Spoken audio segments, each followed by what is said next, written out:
Dawn Must Follow Night, Part 1, Chapter 12. Read by the author. "It's going to happen soon, Mareth," Muriel said. They were in Mareth's study, a modest room attached to the side of the tower.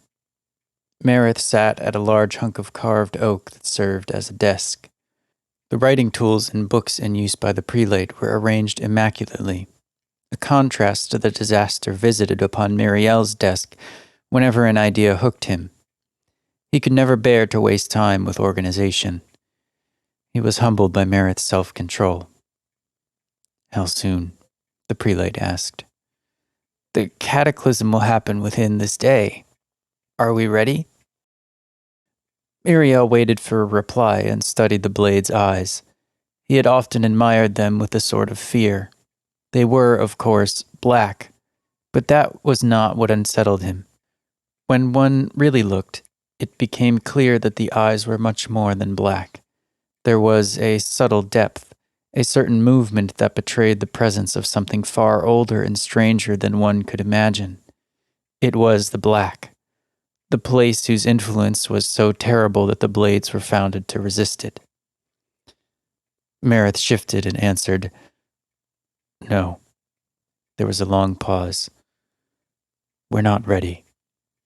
Not yet." "Well, great. What are we going to do about it?" Albert said from beside Muriel. He gulped when Mareth looked at him. "We're going to train them harder." "But they're already being pushed." "It doesn't matter. We have no choice." "But do we? You're still here. It's not like last time when it came late.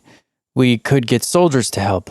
It's not as if the blades are the only ones who care about surviving." Albert trailed off. "Have you ever seen a batrachus, Albert?" Mareth asked.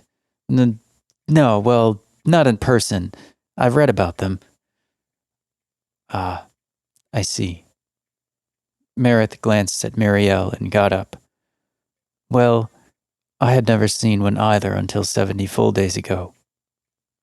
2 batrachi converged on Aldor, and we didn't hear about it until late, because the Lord thought he could deal with them on his own. Do you know how many people died in Aldor?" "Well, Albert stammered. "No, it must have been a great number." Mareth paced back and forth with his hands clasped behind his back. He stopped. "Yes, a great number." The fool lord was an avid hunter of big game, boar, deer, bear. He fancied that counted for something. When he heard reports of beasts in the forest on the outskirts of his land, instead of locking his vassals up in the castle and sending a messenger to us, he took 50 men and tried to track the batrachi down. The survivors led the beasts straight back to the town. I don't know why they didn't eat all the people. Some blades have theorized that the beasts are so unnerved by being ripped from the world by the black that it sends them into a frenzy. But I once heard a priest preaching that they were driven by a darker purpose, some kind of retribution for the blood shed when humanity overthrew the old ones. I don't know about that. But those bodies, the batrachi just killed them. And when the soldiers ran out, they killed them too. Then they climbed the castle walls and... Albert flinched when Mareth's black eyes found him. We found the batrachi in the great hall, laying eggs and walking corpses. We entered that hall with 33 men, myself and 2 other black-eyeds like me, along with our squads. Mareth turned his gaze, somewhat softened now, on Muriel. Only 4 of us came out. Albert inspected the floorboards. Muriel and Mareth stared at each other. Mareth seemed about to say something. He could see it in the way the tightness in the prelate's jaw relaxed for a moment. The wrinkles around the once brown eyes betrayed the expectation of a word or perhaps a sentence to give some meaning to the loss of so many good men and women in service of the dawn, but the blade remained silent. Muriel knew well the limitations of such words, and Mareth knew it too. The prelate returned to his desk.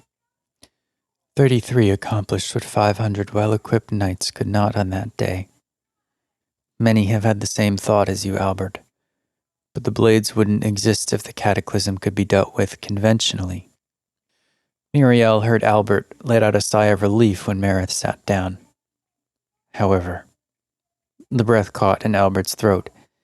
In spite of the evidence of history, some still persist in the notion that the blades are not necessary, that our power, his black eyes stared into Albert's widening blue, is better used in their hands.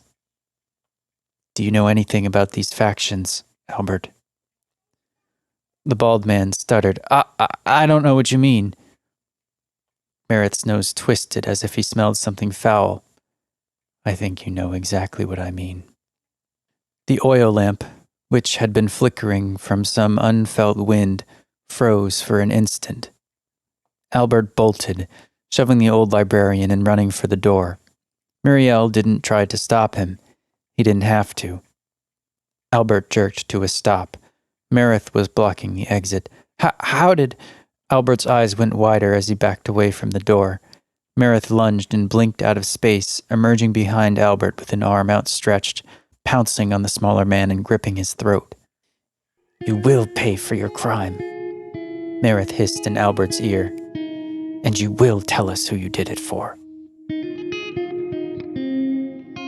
Albert wet himself.